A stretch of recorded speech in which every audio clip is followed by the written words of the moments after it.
Dear viewer, Assalamu Alaikum. I am Engineer Muhammad Rezaul Haq. Welcome to my Automation Tools YouTube channel. We know in industrial system different types of DCS system are using. Honeywell DCS system is one of them. Today I will discuss how can we change the Honeywell DCS controller C300 in a Honeywell DCS system. We know different types of controller are using in Honeywell system. C300, C200. Our plant is using a C300 controller. So today I will discuss how can we remove or change the damaged C300 controller by new one. So I discuss it step by step. So dear friend, let's start. First we power off the faulty transmitter, faulty controller that are showing fault. We want to replace this one. So we power off.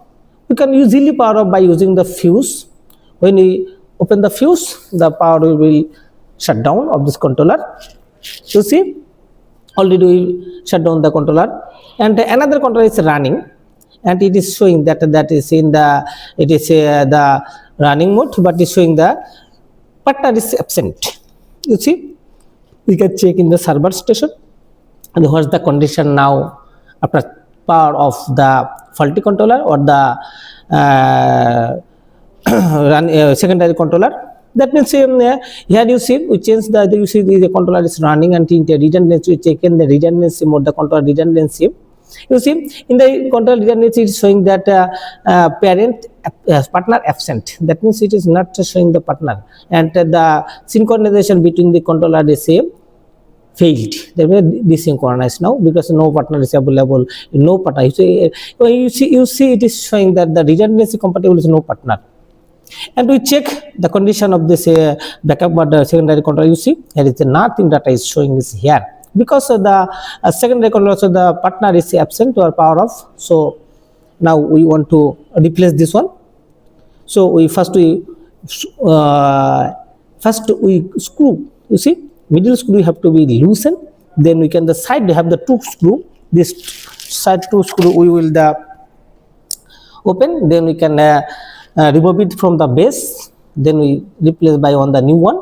You see, already the middle screw is open, and the side screw we are opening. You see, side screw have because two side screws are available here.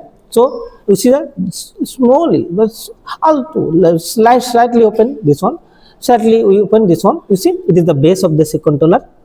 It's a C300 controller of Honeywell DCS system. You see, already is open.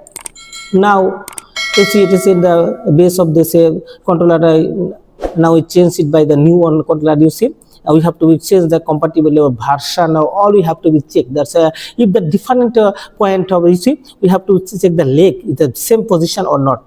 If it's not the same position, we cannot be insert in the base. So I checking this one. We can also check the version of this controller. If this have different version, then the firmware and the application program will be different. Then we cannot be synchronized. So we have to change the version between the two controllers is same or not. Also check the part number. So we checking this, it is the part number and the the version are the same or not. We find that is our the new one, and the existing one is the same part number and same version. So we are now we insert this one in the base, then you can power off.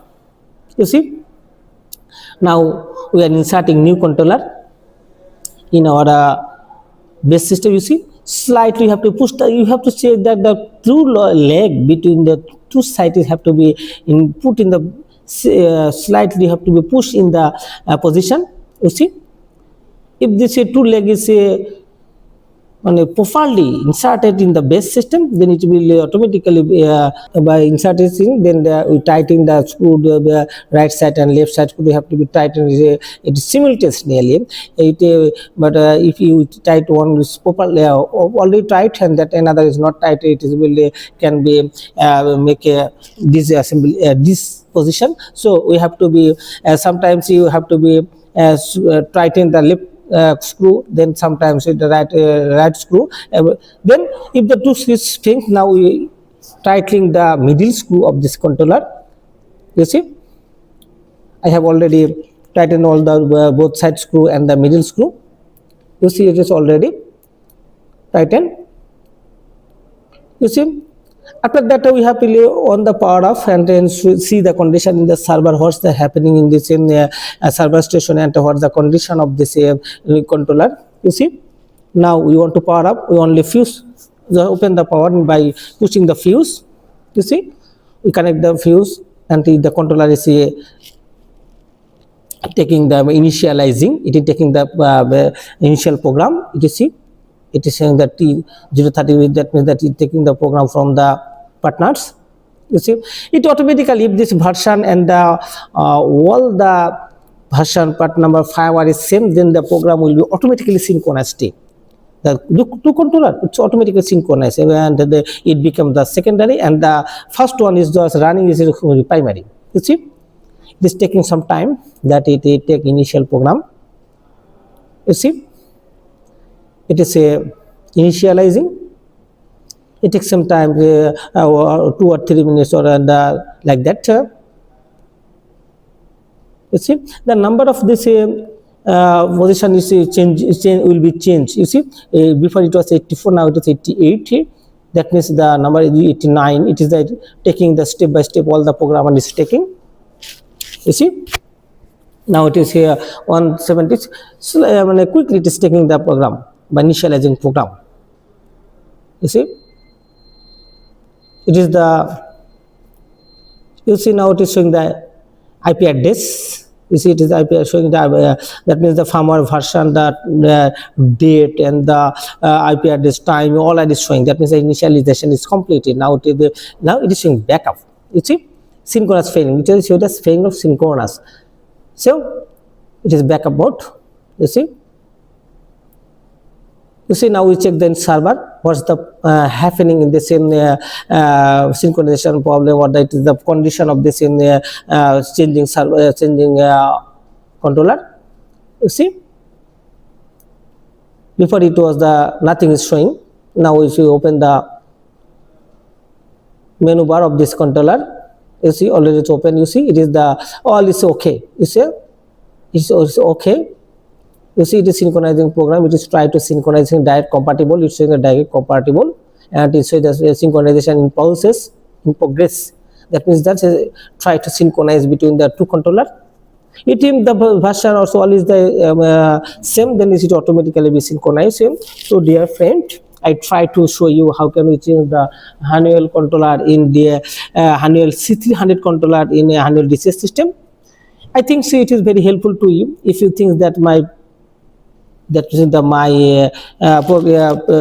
my video is very helpful to you, please subscribe my channel. If you already subscribed, then thank you.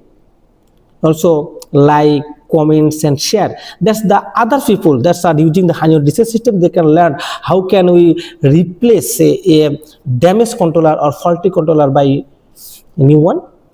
You see, it is the already my work is done. In the next video I will show how can we change the ideal controller to in the running mode.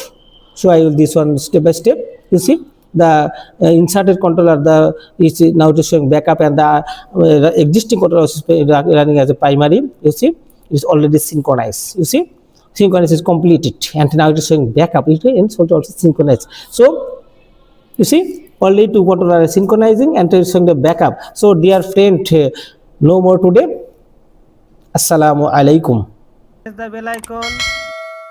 Also like, comments and share. Thanks for watching.